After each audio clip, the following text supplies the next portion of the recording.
एक समय की बात है, भगवान शिव और माँ पार्वती कैलाश पर्वत पर विराजमान थे। भोलेनाथ आंख बंद किए ध्यान लगा रहे थे। पार्वती जी महादेव से कुछ पूछना चाहती थी, जिसके लिए वह उनके ध्यान मुद्रा से बाहर आने की प्रतीक्षा कर रही थी। जैसे ही भोलेनाथ ने आंखें खोली, पार्वती जी बोली, स्वामी, मैं बहुत देर से आपके ध्यान से बाहर आने की प्रतीक्षा कर रही हूँ। आज मेरा मन बहुत व्याकुल हो रहा है, जिसकी संतुष्टि के लिए मुझे आपसे कुछ प्रश्न पूछने हैं। उनके उत्तर जब तक नहीं मिलेंगे, मेरा मन शांत नहीं होगा। महादेव ने मुस्कुरा कर कहा, तुम क्या पूछना चाहती हो? पार्वती जी बोली, स्वामी, इस संसार में भक्ति करने वाले मनुष्य हमेशा परेशान रहते हैं और नास्तिक हमेशा सुखी रहते हैं। इसका क्या कारण है? यदि ऐसा ही होता रहा तो मनुष्यों का भगवान से विश्वास उठ जाएगा। महादेव ने कहा, देवी, ऐसा नहीं है। ये मृत्यु लोक में सब अपने अपने कर्मों का फल भोग रहे हैं। उनका मन भक्ति में लगेगा या वह मुझसे विमुख रहेंगे, यह उनके पूर्व जन्म के कर्म हैं, जिसे हम भी नहीं बदल सकते। यह सुनकर पार्वती जी ने कहा, लेकिन प्रभु, यदि आप चाहें तो अपने भक्तों को कष्ट से बचा सकते हैं। ये कहकर पार्वती जी हट करके बैठ गई। महादेव ने उन्हें बहुत समझाया, लेकिन वह नहीं मानी।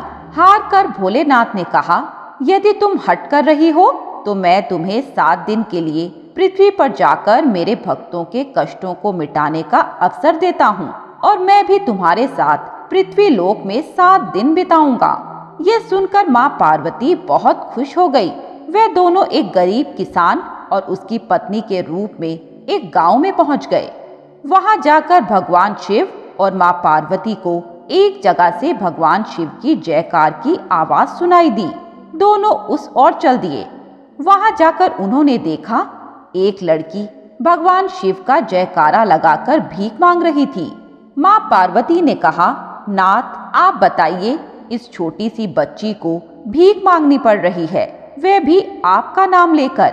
आप इसे धन देकर इसकी परेशानी खत्म कर सकते हैं। भोले बाबा ने कहा, तुम इसे धन दे दो, फिर देखो क्या होता है। पार्वती जी ने एक धन की पोटली उस लड़की को दी और कहा, बेटी, ये इतना धन है जिससे तुम्हें जीवन भर भीख नहीं मांगनी पड़ेगी। ये सुनकर वह लड़की खुश हो गई और धन लेकर अपने घर चली गई।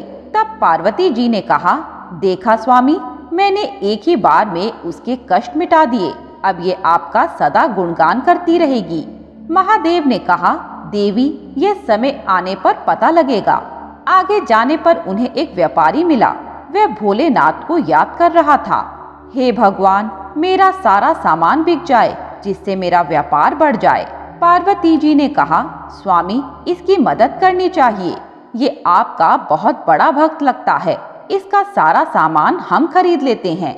महादेव ने कहा, इसका सामान धीरे धीरे बिके, यही इसके लिए अच्छा है। फिर भी यदि तुम इसकी मदद करना चाहती हो तो तुम करो। 7 दिन तक जैसा तुम ठीक समझो करो। 8वें दिन हम फिर इनसे मिलेंगे। पार्वती जी ने आगे बढ़कर उस व्यापारी का सारा सामान खरीद लिया।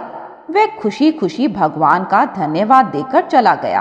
पार्वती जी बहुत खुश थी कि उन्होंने महादेव के भक्तों के कष्ट मिटा दिए। अब वे सदा उनका गुणगान करेंगे। इसी तरह महादेव और पार्वती जी गांव में रहते रहे। 2 दिन बाद उन्हें एक चोर मिला, जो चोरी करने से पहले माँ काली की पूजा कर रहा था। पार्वती जी ने बहुत सा धन उसके पास रख दिया, जिससे उसे चोरी करने की आवश्यकता न पड़े। इसी तरह 7 दिन बीत गए। 8वें दिन महादेव ने कहा, देवी, हमारा पृथ्वी लोक पर समय पूरा हो गया है। अब हमें कैलाश पर्वत पर चलना चाहिए। तब पार्वती जी ने कहा, स्वामी, मैं उन सभी को देखना चाहती हूँ जिनकी मैंने मदद की थी। महादेव पार्वती जी को लेकर पहले उस लड़की के घर पहुँचे। वह अपने घर में बैठकर रो रही थी।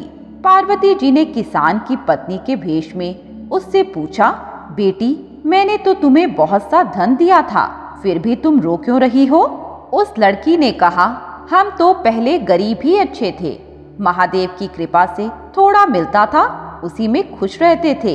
आपके धन से मेरे पिता सामान खरीदने व्यापारी के पास गए, लेकिन उस व्यापारी के पास भी केवल धन था, उसका सामान किसी ने खरीद लिया था। वे दोनों सामान लेने आगे चल दिए। तभी उन्हें एक चोर मिला जिसके पास बहुत सा धन था। वह भी घर का सामान लेने आया था। तभी राजा के सैनिकों ने तीनों को चोर समझकर कारागार में डाल दिया। यह सुनकर पार्वती जी को अपनी भूल का एहसास हुआ। उन्होंने कहा, प्रभु, मुझसे बहुत बड़ी भूल हो गई। आपने जिसे जितना दिया है उसके लिए वही सही है। मुझे माफ कर दीजिए और इनके कष्ट मिटाइए। महादेव ने कहा, देवी, तुम्हारी जिज्ञासा शांत करने के लिए यह जरूरी था। मेरे भक्तों की तुम चिंता ना करो। कल सूर्य उगते ही ये 7 दिन पीछे से जीवन शुरू कर देंगे और सब भूल जाएंगे। अब हमें कैलाश पर्वत पर चलना चाहिए। ये कहकर भगवान भोलेनाथ और माँ पार्वती अंतर्ध्यान होकर कैलाश पर्वत पर पहुंच गए।